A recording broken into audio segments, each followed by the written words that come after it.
So,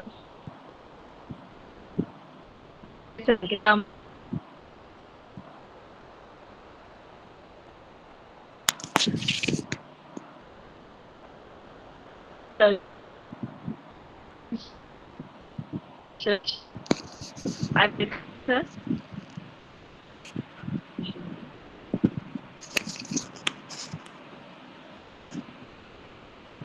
Hello.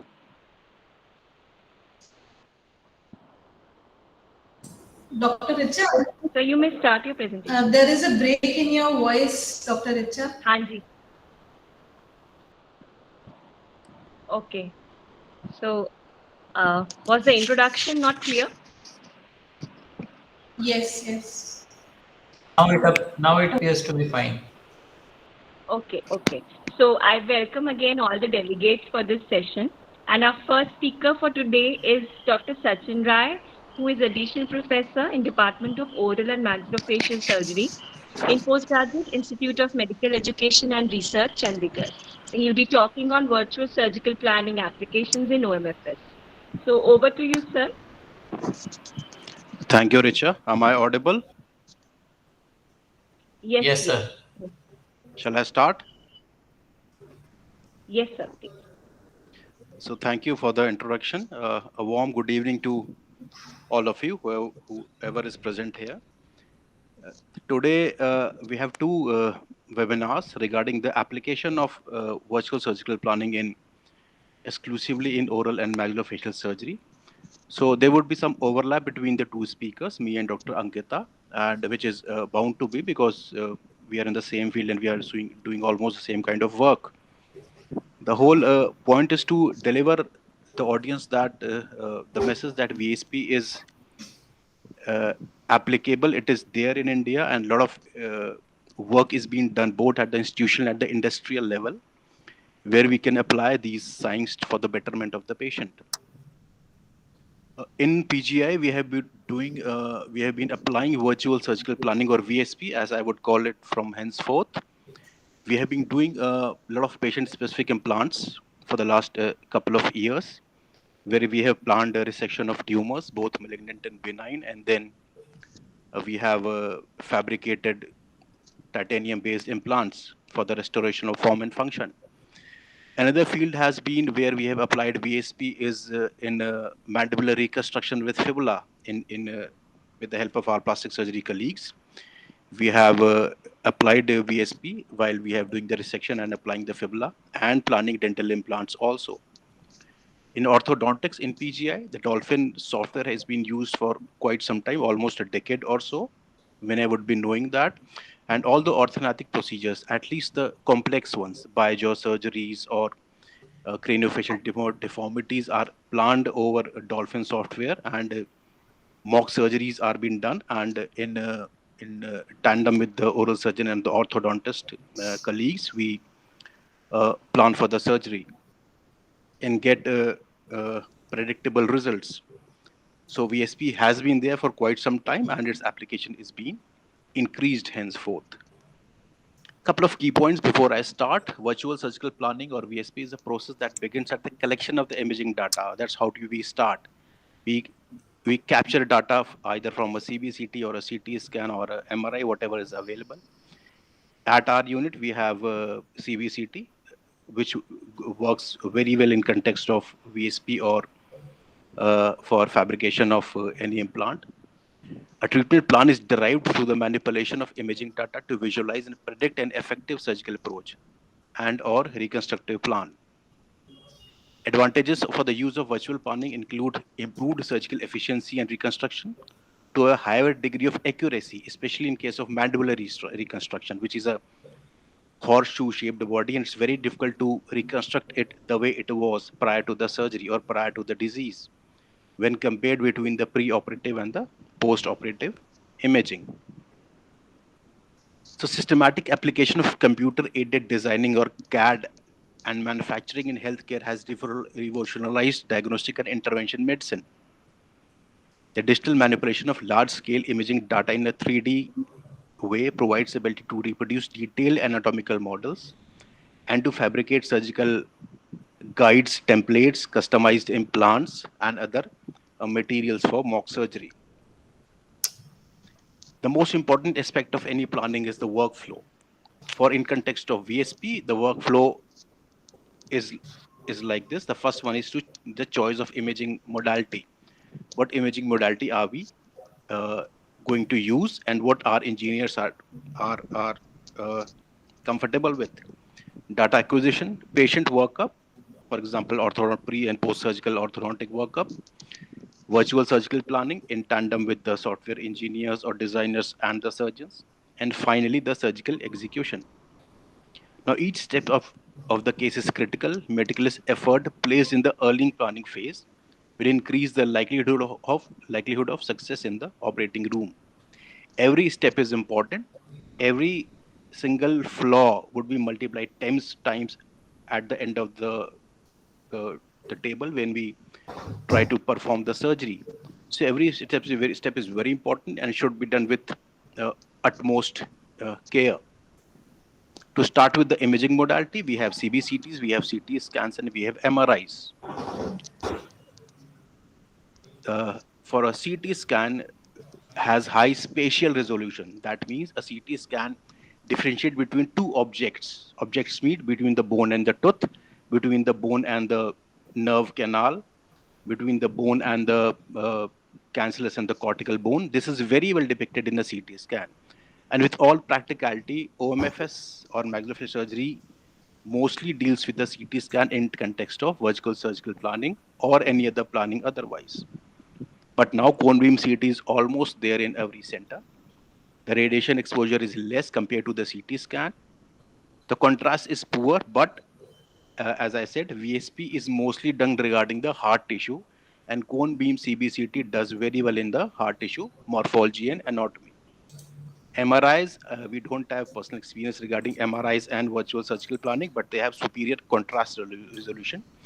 This works mainly for the soft tissue surgeries or soft tissue malignancy or soft tissue diseases. Contrast resolution means differentiating between two different sort of tissues like blood and fat, or nerve or a vessel, something like that. But as I said, VSP is mainly concerned with the hard tissue surgeries. And lastly, we have intraoral 3D scanners, laser scanners, which can scan the whole of the oral cavity, and then this can be used to fabricate various dental cast and other models. Regarding the slices of a CT scan, I would say that 1 mm slice CT scans are often adequate for OMFS bone reconstruction. The range is between 0.6 to 1.5, but in all practicality, 1 mm slice does work good enough for us. So data acquisition, STL format files, DICOM and 3D image, and then 3D models virtually. The STL files describe only the surface geometry of a 3D object without representation of the color, texture, or the other common CAD model attributes. The data captured by the CT scan is converted into a STL file, and this STL file is modified in a DICOM format. The DICOM stands for Digital Imaging and Communications in Medicine. This DICOM format can be used for various softwares. One is Materialize Mimics, which we use in here in PGI, for VSP, for 3D printing, and many other procedures. So whatever software is there, it will use a file in a DICOM format to construct a 3D image, and then the same DICOM format would be identified by the 3D printers to make models. These applications have the ability to edit, render, analyze the 3D objects to precise 0.1 mm and to produce a file that can then be forwarded to additional programs to fabricate the guides or to create a hardware. For example, one of our cases, a zygoma of the left side, which we can appreciate, the data was captured by a CT scan. Then virtually mirror imaging was done. Right side, the normal right side was mirror image to the left side, creating a perfectly green normal skull. On this green skull, on the second line, bottom line, we planned our patient-specific implant in context of its extensions and volume and the screws which we would fix the screws in a stable bone. Hence, this STL format data is converted into SLI format. The difference is STL data means everything in height, width, and length, nothing in depth or mainly it takes care of the dimensions of the model. The STL data has to be converted into a SLI format. That means thousands and thousands of layers are broken up in the model virtually. And this SLI format is then transferred to the 3D printer, where it reads and pours the alloy in the same layer-wise manner, and hence the model is fabricated. This is a 3D printer which Chandigarh Central Scientific Instrument Organization in Chandigarh has, from where most of our PSI have been built. They print a model like this, and then on the OT table, we apply it on the patient. Similarly, STL models are printed for mock surgeries or for guidance before the surgery.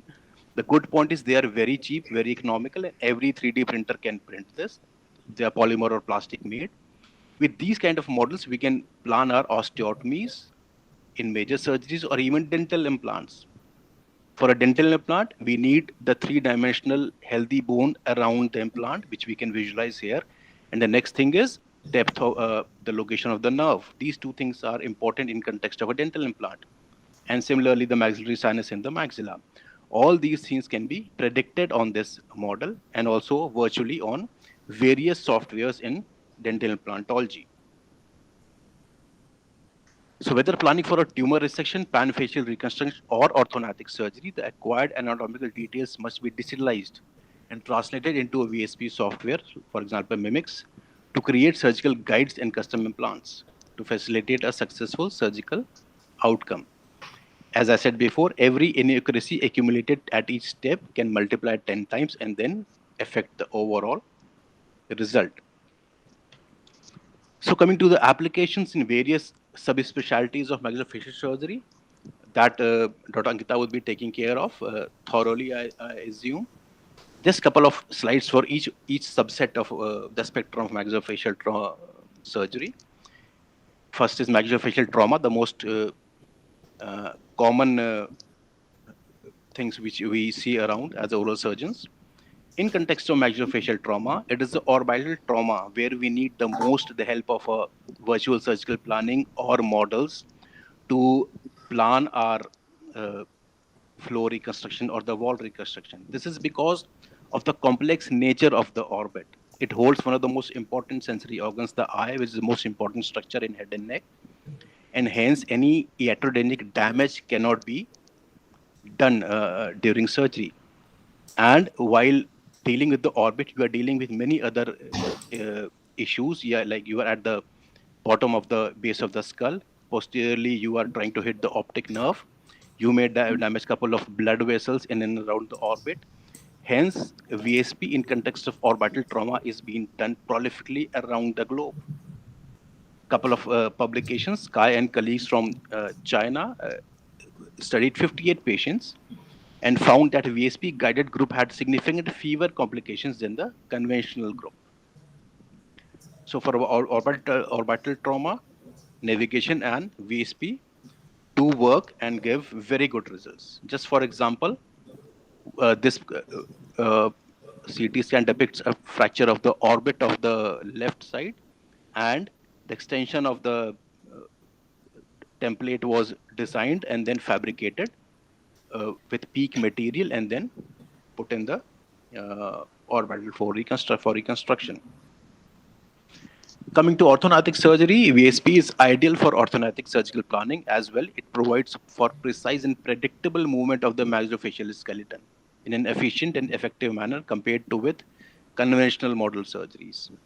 For example, if we are doing a LeFort-1 osteotomy, the chances of going maxilla moving antero-posterior transfer or superior-inferior is high.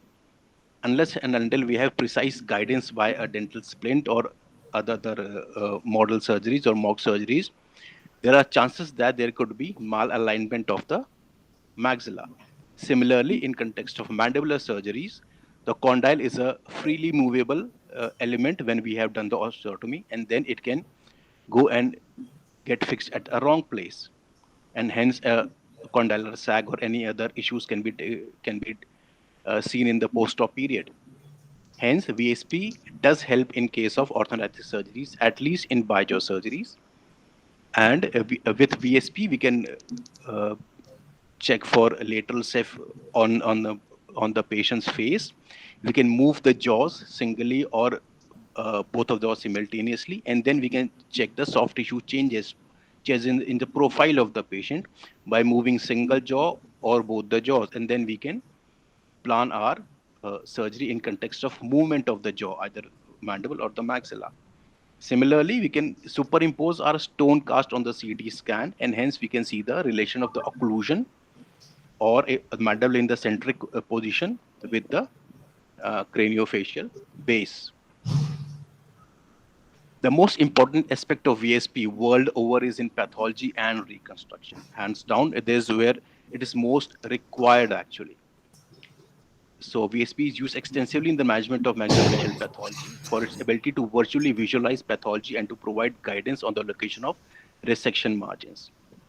Application in context of guided osteotomies, especially when we are going deep either medially or superiorly towards the base of the skull, especially in mid-face pathologies when the pathology is involving the sinus, the nasal cavity or the orbital cavity, where the osteotomy has to be very precise, or else there could be a iatrogenic damage.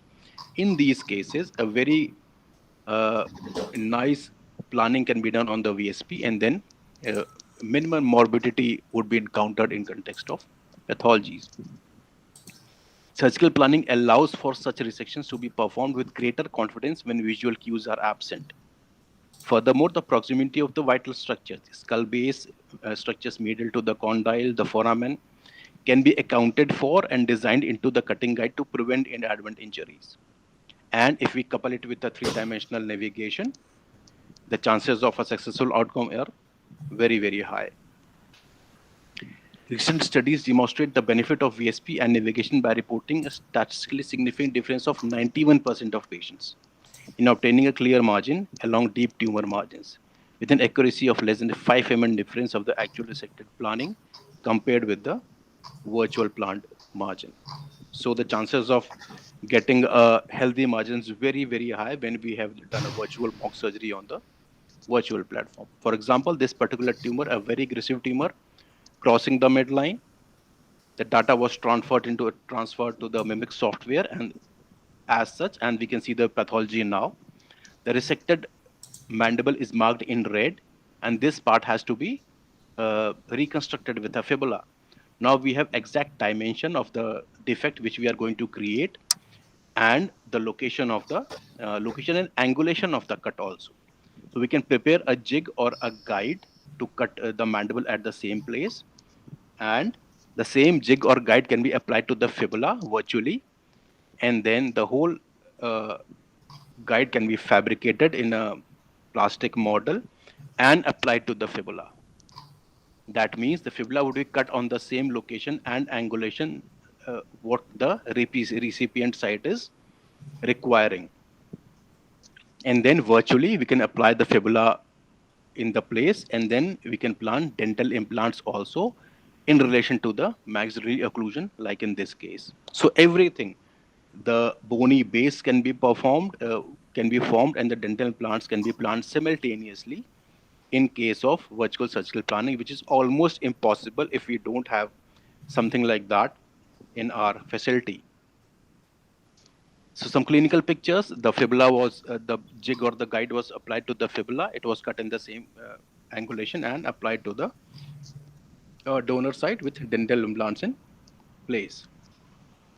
Approximately 40 to 50% of patients who have undergone microvascular reconstruction of a jaw defect and dental implant placements obtain a functional dental prosthesis, compared with only 15 to 20% in patients who have undergone non-VSP guided reconstruction of the jaw. So it's a very high chance that you won't be able to put dental implants if we haven't planned it beforehand with the prosthodontist and with the soft tissue engineer, software engineer for placement of implant in the fibula. Before VSP, the inability to accurately predict the location of the fibula segments and their relationship to the opposing arch severely limited the placement of functional of dental implants. One of our cases only, huge ossifying fibroma of the right side of the maxilla, zygoma, the nasal floor, everything was involved, and a PSI was planned in this particular case for zygoma and for by the orbital flow. So again, the mirror imaging was done from the normal side to the affected side, and the extension of the PGI was planned with various options, two PSIs in this picture, another one on the left side, another one on the right side. But the bulk of the PSI was too much to be handled by the donor side. Hence, on a plastic model, we planned for a single piece PSI for zygoma and put a conventional orbital floor mesh for the orbital floor reconstruction. This all was possible because of the VSP and because of this plastic model which was available, and hence it was applied in the patient. Similarly, the whole mandible can be designed and printed like this and put in place where fibula doesn't work or fibula has failed or there is some issue with grafting or fibula. A couple of last slides. The limitations, every technique has a limitations. Barrier to the effective use of VSP are associated with the inherent delays associated with the current manufacturing capabilities and human error. Especially in India, it's still a costly technique. A lot of companies are coming in, the cost is going down, but again, availability of this facility is not there in the tier 2 and tier 3 cities. They are mostly concentrated in the metros. The training of the surgeons, the training of the software engineers is still lacking, and a lot of people are learning these techniques. Limitations are due to the logistics involved in the processing, quality control, and transportation. All these things cause money. These have financial implications, and not every patient is insured or rich enough to afford these kind of facilities. So, and it is not a government-sponsored facility, at least in India. And lastly, human error is inevitable and can be applied to every aspect of VSP process in any of the workflow level. Potential sources of inaccuracies in the pre-operative setting would be related to miscommunication between the physicians. If there are two set of physicians, for example, an oral surgeon and a plastic surgeon, technicians, software engineers, I'm sorry for that, and assistants who are assisting you. The data may not be processed adequately, and the resulting effect is DICOM files that are not compatible with the planning software. This can be again taken care of. We can redo the CT scan. In the operating room, the surgeon's error can be related to application of guides to designated difference points, cutting on a different angulation or cutting at a different location despite the guide being there. And error may occur if one is not familiar with the hardware and instruments or if a surgeon overlooks details of the surgical plan. So to conclude, VSP will continue to improve and methods to acquire and process patient data will become more refined. The old age saying, the more you do it, the more you learn. We learn from our mistakes. It's better to start early and so that we can improve on each aspect. Meticulous attention to each step is necessary to ensure a positive outcome. The primary surgeon should be there at every step, from acquiring the data, and then when the data is getting transferred to the engineer, and then when the plastic model is being printed. Future trends will likely include widespread availability of 3D printing and manufacturing technology, which is already happening in India, an increasing number of surgeons taking on the role of engineers. Not that we are trying to do somebody other's job, but a lot of planning softwares are there which eventually everybody can learn, and then we can plan our own PSIs in our own labs, in our own 3D printers, and apply to the patient. This would definitely cut the cost of the patient at the end of the day and reduce the burden on the health facility. That is all for this presentation. Thank you. And Thank you, sir. I shall stop sharing screen, Richa. Yes, yes, sir.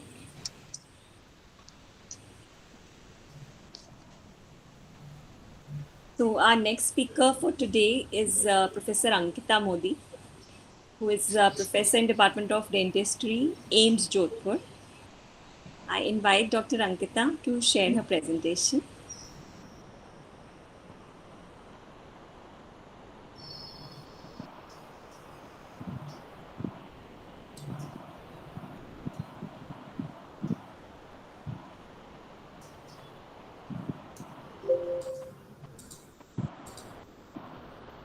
Are the slides visible? Yes, we can see. Thank you, Dr. Richa, and thanks for escalating me to the post of professor, though I am not. I'm an additional professor out there. It's equivalent. Okay, at the outset, I would like to thank Divya ma'am again for giving this opportunity. And as usual, I am most of the times I am the next speaker after Sachin sir. And he is such a loving senior that he eases my job so well. He's covered almost everything. I would just have to read. Next time you'll be the first speaker then. No, juniors have to follow the seniors only. In fact, if I'll be showing few cases that are an inspiration by you only, because first simulation case that I saw was yours, sir. So the credit goes to you. Okay. See, I am not an engineer. I am very poor at physics and everything.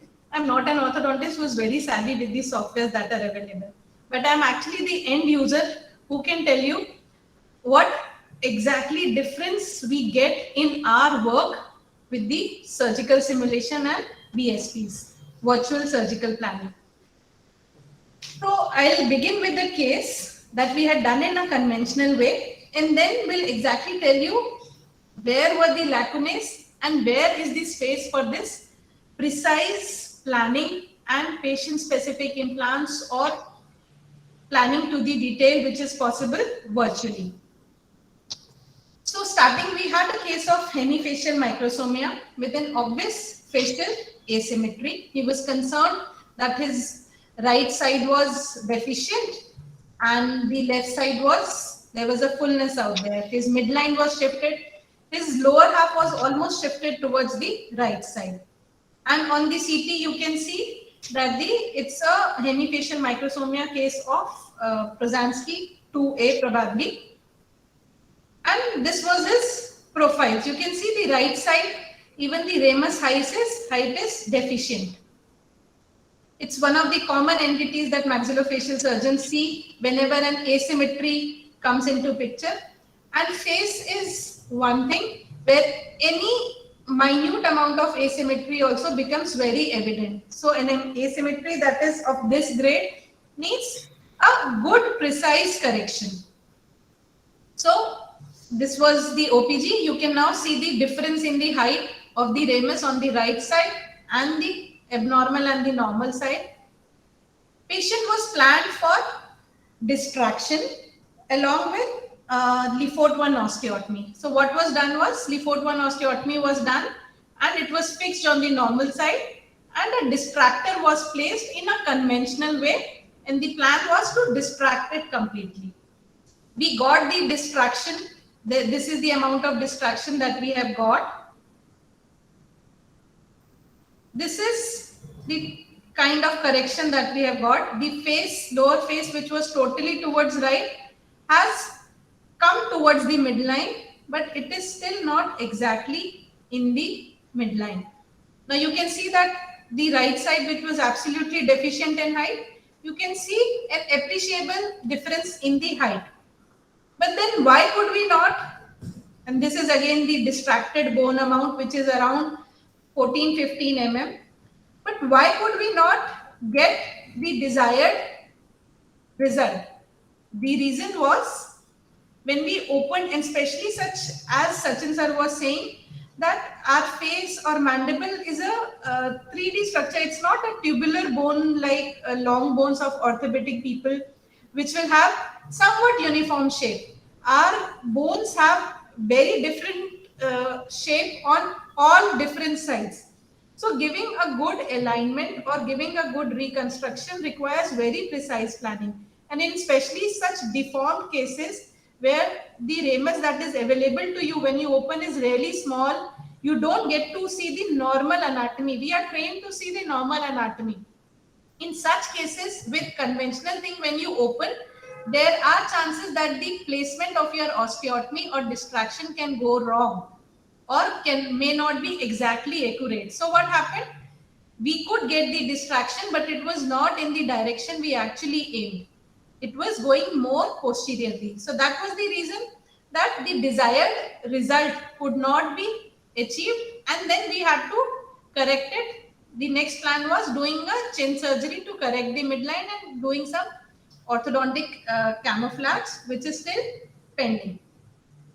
When such a situation comes, then it is the virtual surgical planning and precision of guides that tell you where and exactly what cuts should be made, which will give you the definite result that you desire, comes into the picture. So the reason is, as I said, facial anatomy is complex. It has different shapes, very different in the 3D image. And till now, we were working with surgical trial and error based on the 3D or 2D imaging we have. So the errors used to get minimized with the experience of the surgeon as it increased. But with the VSP, even a surgeon who's doing it for the first time can do the surgery to the precision and with much ease. And you can apply, as sir has shown, you can apply it to almost all the subspecialties of maxillofacial surgery. Orthognathic surgery being the most common, where virtual surgical planning is applied. It is one subspecialty where this VSP has been tried, tested, and in fact, the accuracy of whether VSP could give a better result than conventional is also studied to the maximum in orthognathic surgery. So we can say that in orthognathics, at least, we have our evidence that VSP gives you a precision. Whatever you have planned, you are able to execute that in the operation theater to a tune of 1 to 2 mm max of deviation. So that is the result which we really require. Next, and worldwide, and if we talk of really the need, then it is the reconstructive procedures, whether it is for a benign or a malignant. This really helps you a lot. It can even be used in as simple procedures like dental implant, where the amount of bone stock you get to know through your virtual surgical planning, and you can collaborate it with the, or you can tune it to the maxillary opposite teeth. This way, the problem of getting the ideal prosthetic solution, which commonly happen in implants, can be abolished. As a surgeon, it is no difficult to place an implant, but getting it to the right position where you are able to give the patient an ideal functional occlusion is the need of the day. So that can be done easily with VSPs. Then trauma, especially as I was saying, in comminuted fractures where the bone is into pieces, or in malunited trauma cases where the bone has already fused at the wrong place, especially in areas like zygoma, orbit, there the use of VSP can give you the best of your results. PMJ reconstructions is another one field where alloplastic TJR, the alloplastic joints that are available these days, can give you best result if they are specific to the patient. A case of ankylosing, which used to be operated in different phases, can now be managed in a single surgery where the ankylosing, you can do a virtual planning, you can decide the ankylotic cuts, and based on the bone gap that is created, you can also plan a joint for it and then do it. So in a single surgery, you can provide all the solutions. And the advantages are obvious, that the precision is more, OT time is reduced, outcomes are better, it improves the patient's satisfaction, and in cases where you are doing microvascular surgery, it actually reduces the ischemia time, the time that bone stays out of the body. It is much reduced because you know where and what your cut should be to give the desired shape. The steps sir has already covered, so I'll not be taking it in detail. This is another similar case that sir has presented. It's a case of hemangioma of zygoma with a prominent growth or swelling which patient was concerned about, giving an asymmetry to his face because it was an hemangioma, absolutely bony, and it was extending into the lateral wall of the orbit. It was giving a bulge inside the orbit as well. So we had to plan a resection which was safe enough so that we do not encounter any hemorrhage during the procedure, any life-threatening hemorrhage. Plus, we also wanted a absolute facial reconstruction. So when this planning was being done with Divya ma'am, and when we started doing this case, with every plan that was sent by the engineer, even as an end user, some corrections to the markings or where we felt as surgeons that the actual cut should be, we could alter that.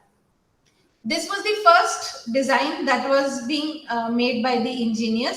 But then as a end user, I realized that maybe this is the posterolateral wall of the orbit and approaching it from the outside may become difficult. So maybe I'm not able to excise this area completely. And this is not going to alter the aesthetics of the patient. So why keep it full? So the engineer had designed it with whatever bone he was removing, he had designed it. But as an end user, I decided that this area is not so significant for me. If my resection is not till that point, or if there is an access problem, why keep the implant extended to this zone? So this all was possible because the case was virtually planned. I could move the planning in all directions. I could see the internal surface of it. This internal surface is not possible to be seen during a surgery. So it really helped to even think about the errors that are possible during the surgery. So this is how finally the case was planned. Again, when the jigs for the osteotomy cut were given by engineer, he gave us 4 jigs. He gave a jig for the lateral wall of orbit also, this one.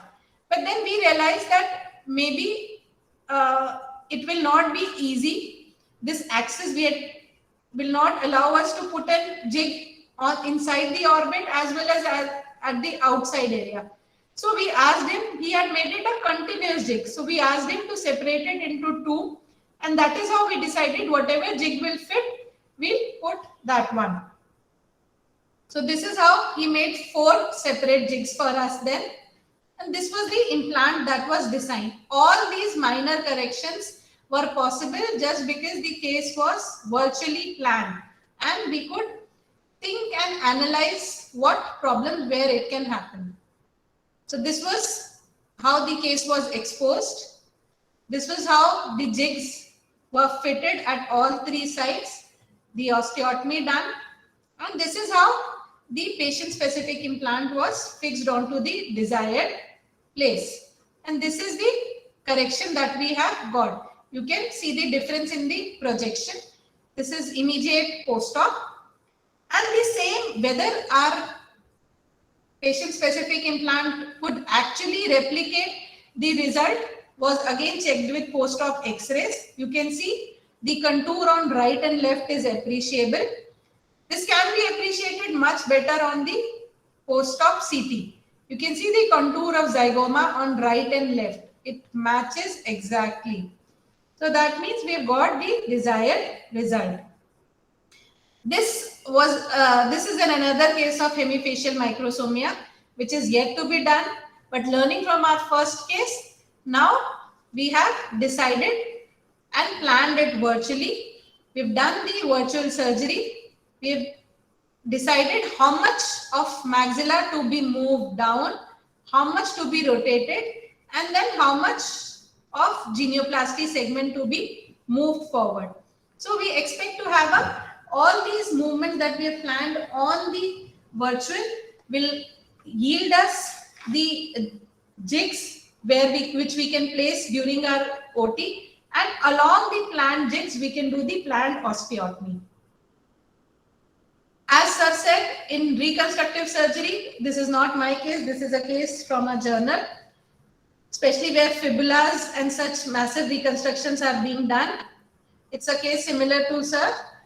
You can plan the type of resection that you require on the mandible, and based on the jig, you can again put it on to the mandible, check for the contour, and that same jig can be placed by the plastic surgeon onto the fibula, and he can plan his cuts onto the fibula and place those cuts which are as per the planning, and then contour the fibula according to the cuts that were decided in the planning.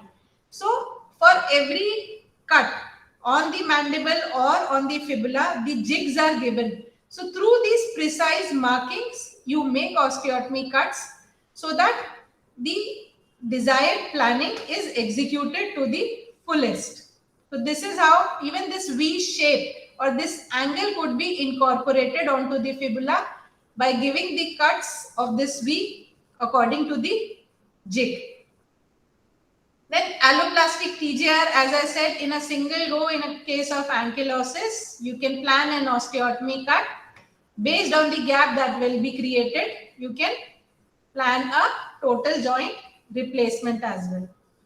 In a simple thing like dental implants, maybe not for simple 1 or 2 implant cases, but for full mouth cases, especially for beginners or in cases where the bone is really atrophic, or when you are going to place implants in reconstructed bones, there the jig that is made according to the prosthetically desired position and according to the bone which is available in the CT will guide you, and you just have to place that jig, drill through those screw holes, and you would land up in the right position. So it gives you the precision that is required to the utmost level.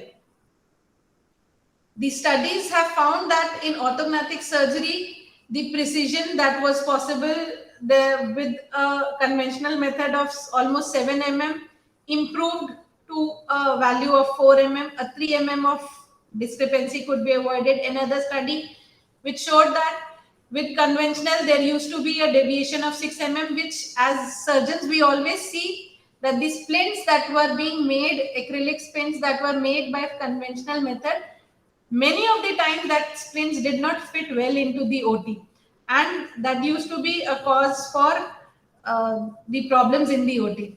So, but with virtual surgical planning, even the splints, whether it is intermediate or final, can be fabricated, and they are much more precise. So the results of the precision or deviation can be minimized from 6 to 1.5 mm. So in orthognathics, it has already proven its efficacy.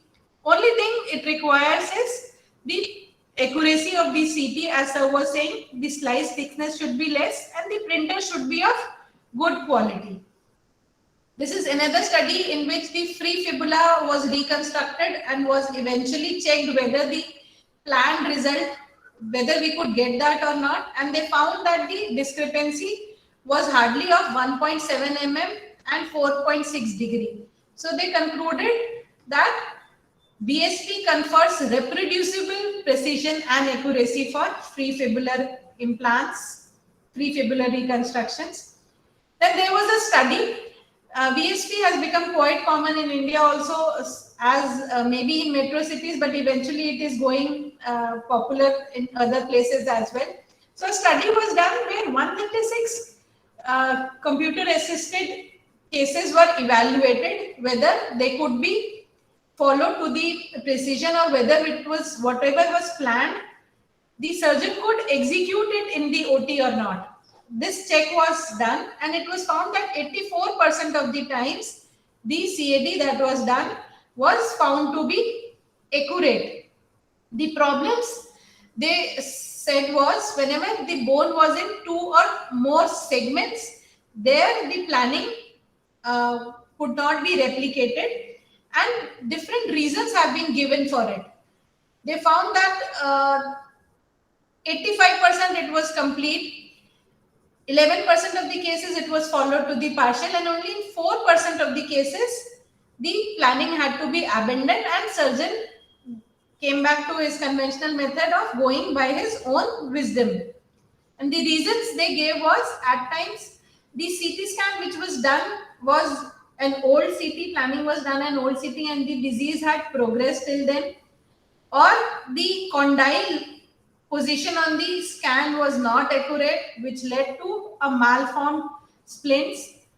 And the cutting guides were, because the cutting guides are usually made of plastic, and they were not precise or they were not fitting properly, was the common reasons that led to problems when BSP could not be used. As I said, there are limitations with all the procedures. BSP, the biggest problem or drawback with this, even a small error gets magnified a high proportion of the time as compared to conventional method. In a conventional method, the surgeon with his experience can still manipulate and keep things under control. But if in a VSP or a virtually planned case, at the fault at one place can get multiplied into the final result. So it requires careful, precise planning. Plus, how would soft tissues react to the plan cannot be adequately predicted by the virtual surgical planning. Though we have soft tissue photograph overlapping, everything is possible, but the nature of the soft tissue behavior cannot be predicted. Plus, in oncologic cases, there are high chances that when you actually operate, the disease has progressed. So for this, the VSP gives a solution is you can have jigs with marking 1 centimeter ahead to it and 1 centimeter before it. So whatever adjustments can be done, you can, in the guide itself, the incorporation can be done so that whatever intraoperatively difference is found, you can use the same guide still. The other problem that still exists even today, at least in our country, is the cost, its inavailability at most of the places, and the training. But surely the VSPs are bound to grow, and is the place, and it is the time of everything which is patient specific and of precision. So VSP is the need of the hour. The sooner we incorporate it, we'll get over the drawbacks and lacunae of it this early. So it's better that we incorporate them into our practice. Thank you.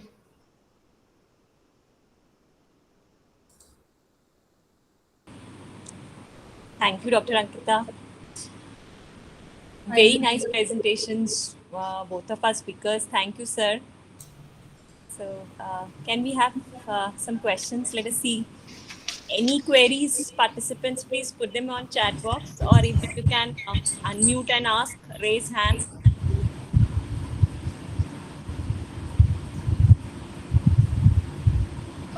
My question to Dr. Sachin, sir. Sir, do you have any experience of using 3D splints in orthognathic surgery cases? How are they better than the conventional splints? Till date, can you hear me, Adarsh? Yeah. Yeah.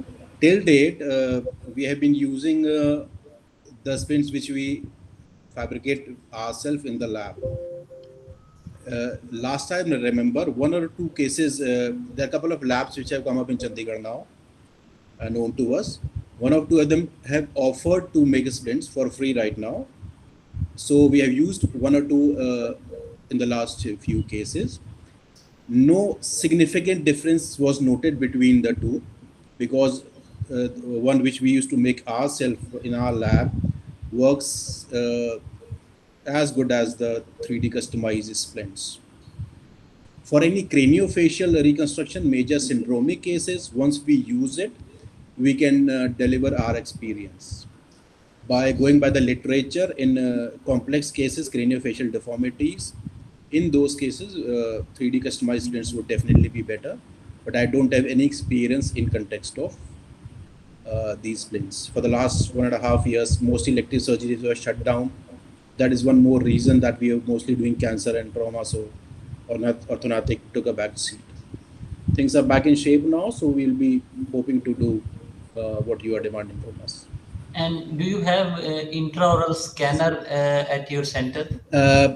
Again, the situation is same in most of the institutes where we are working. We are in the process of buying one.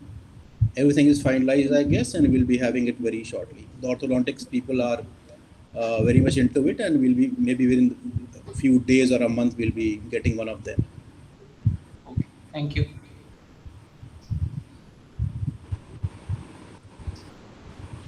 Thank you, sir. So, any other participants?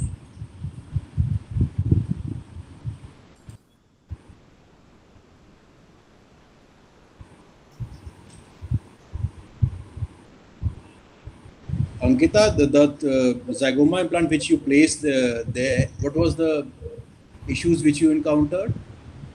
You mentioned that in one of your previous lectures, right? It was a porous implant, and then everything went well, or?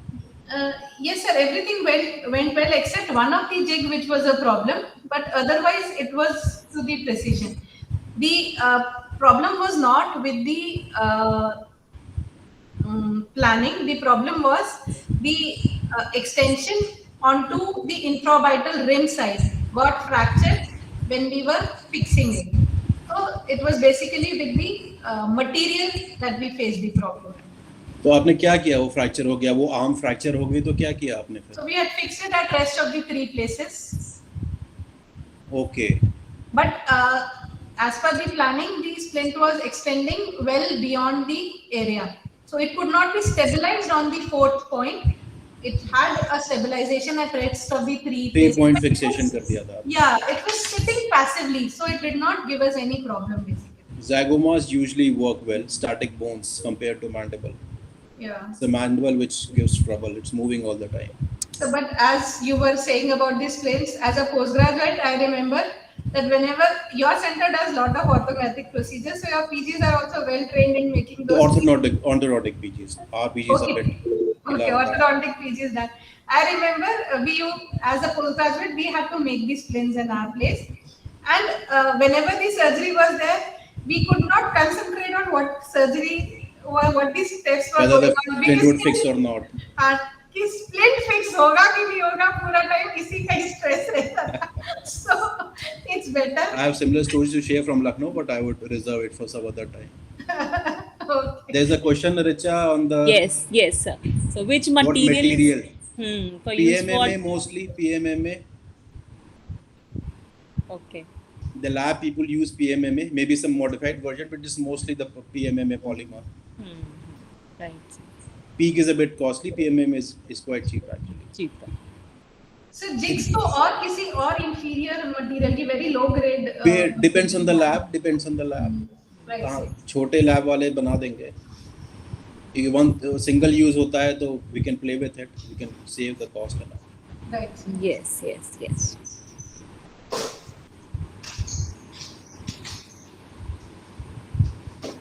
So, I think we don't have any more queries. Today we end this week's. No, tomorrow we have one more session for this week, Friday. Then this module will be complete. Right? So thank you, sir. Thank you, Sachin sir. Thank you, Ankita. Thank you, Richa. Thanks a lot. Thank you, Richa. Thank you all the participants. Thank you. Thank you. We end the meeting here, right?